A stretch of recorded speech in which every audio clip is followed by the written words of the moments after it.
नमस्कार, जय श्री महाकाल। वैदिक सनातन में आप सभी का स्वागत है।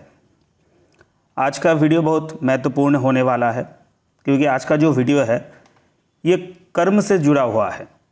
बहुत सारे ऐसे लोग हैं जो मेरे पास आते हैं, उनमें से ज़्यादातर लोगों का यही कहना है कि आगे चल के मैं क्या करूं, कौन सा प्रोफेशन में मैं जाऊं, क्या करना ठीक होगा, अगर मैं ये करूं तो क्या जीवन में आगे बढ़ पाऊंगा। ऐसे बहुत सारे प्रश्न मुझे लोग पूछते हैं, तो इसीलिए आज का ये वीडियो मैं बना रहा हूं ताकि आप सभी को एक आइडिया हो जाए कि आपके कुंडली के अनुसार आपको क्या करना चाहिए और क्या करने से आप जीवन में आगे बढ़ पाएंगे। तो वीडियो शुरू करने से पहले एक बात मैं आपको बताना चाहता हूं। ऐसे बहुत सारे व्यूअर्स हैं जो मेरा वीडियो देखते हैं पर वो लाइक किए बिना, सब्सक्राइब किए बिना ही चले जाते हैं। मैं निवेदन करना चाहता हूं कि आप अगर मेरा ये वीडियो देख रहे हैं तो एक लाइक कीजिएगा और चैनल को सब्सक्राइब करना मत भूलिएगा। तो चलिए आज का वीडियो शुरू करते हैं। तो पहले आप एक कुंडली बना लीजिए या फिर आपका जो कुंडली है वो आप खोल के बैठ सकते हैं। मैं यहाँ पर एक मेष लगन का कुंडली बना चुका हूँ एग्जाम्पल के तौर पर। तो आप देख रहे हैं ये मेष लगन का कुंडली है और यहाँ पर जो कर्माधिपति है वो शनि है, यानी कि 10th लॉर्ड। तो 10th लॉर्ड यहाँ पर 4th हाउस में है। शनि 4th हाउस में यानी कर्क राशि के अंदर है। तो आपका जो कर्माधिपति जिस घर में होगा, अगर उस घर को आप अलाइनमेंट कर लेते हैं कर्म के माध्यम से तो अच्छा होता है। 4th हाउस किसका है? 4th हाउस लैंड का है, प्रॉपर्टी का है। तो आप प्रॉपर्टी से जुड़ा हुआ कोई कार्य कर सकते हैं, लैंड से जुड़ा हुआ कोई कार्य कर सकते हैं। ठीक इसी तरह मान लीजिए कि आपका जो 10th लॉर्ड है वो 12th हाउस में है, शनि 12th हाउस में है। तो 12th हाउस क्या है? फॉरेन है। तो एक काम कीजिए, आप फॉरेन में चले जाइए। अगर यहाँ पर आप रहेंगे, अगर आपका कर्माधिपति यानी 10th लॉर्ड अगर 12th हाउस में है और अगर आप घर में रहकर कोई काम कर रहे हैं तो काम ठीक तरह से होगा नहीं, पहली बात। दूसरी बात तो आपका खर्चा बहुत बढ़ जाएगा। अगर आप फॉरेन में नहीं जा पा रहे हैं तो कम से कम जितना हो सके घर से दूर रहकर अपना कार्य कीजिए, तो ये भी आपके लिए बहुत फ़ायदेमंद हो सकता है। मान लीजिए आपका जो 10th लॉर्ड है वो 8th हाउस में है। 8th हाउस किसका है? डीप रिसर्च का है। अगर आप किसी विषय में रिसर्च कर रहे हैं तो आपको सफलता मिल सकता है। अगर आप लाइफ इंश्योरेंस से जुड़ा हुआ कोई कार्य करते हैं तो भी आपके लिए बहुत फ़ायदेमंद हो सकता है। मान लीजिए आपका 10th लॉर्ड 9th हाउस में है। 9th हाउस किसका है? हायर एजुकेशन का है।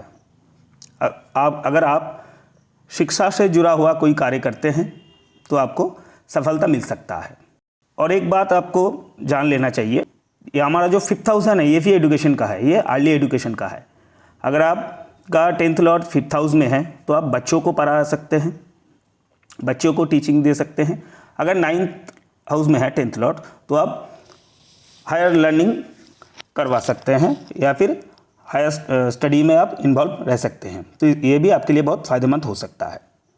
मान लीजिए आपका 10th लॉर्ड 7th हाउस में है। 7th हाउस किसका है? बिजनेस का है, रिटेल का है। तो आप रिटेल में कोई भी बिजनेस कर सकते हैं। हाँ, यहाँ पर भी नक्षत्र को भी देखना पड़ेगा क्योंकि कौन सा बिजनेस मैं रिटेल में करूँ तो मुझे फ़ायदा हो सकता है, ये प्रश्न आपके मन में आ सकता है। इसके लिए और भी ज़्यादा डीप में स्टडी करने की आवश्यकता है।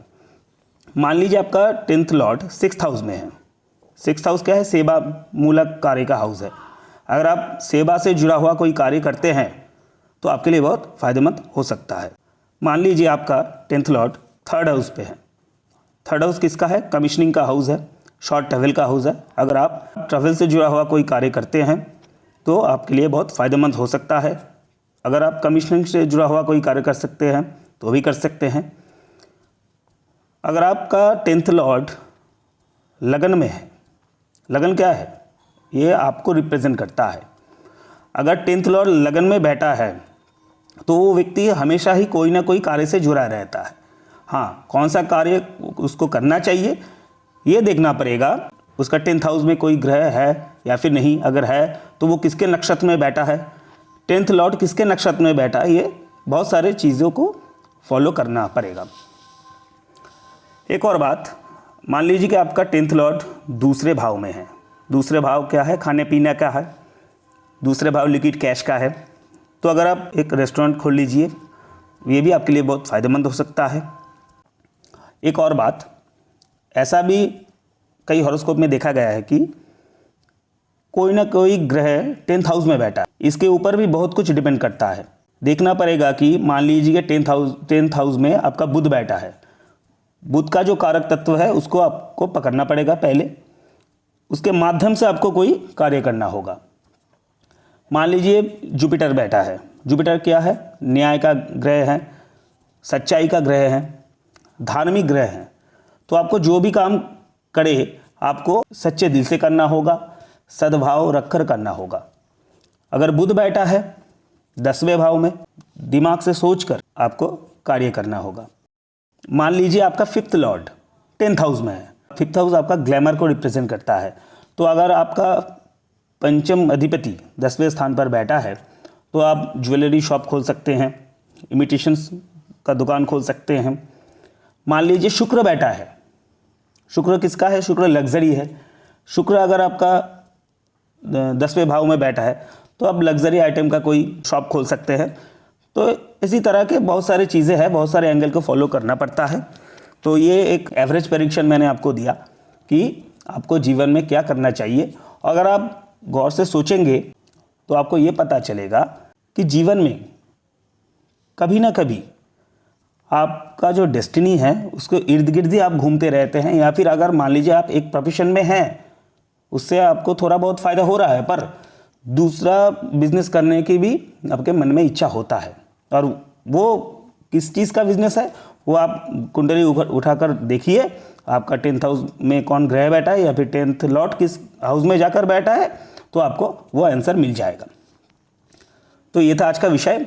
आशा करता हूँ ये छोटी सी जानकारी आपको बहुत पसंद आएगा, अच्छा लगेगा। अगर पसंद आया वीडियो तो लाइक कीजिएगा, शेयर कीजिएगा और चैनल को सब्सक्राइब करना मत भूलिएगा। तो मिलते हैं अगले वीडियो पर, तब तक के लिए जय श्री महाकाल।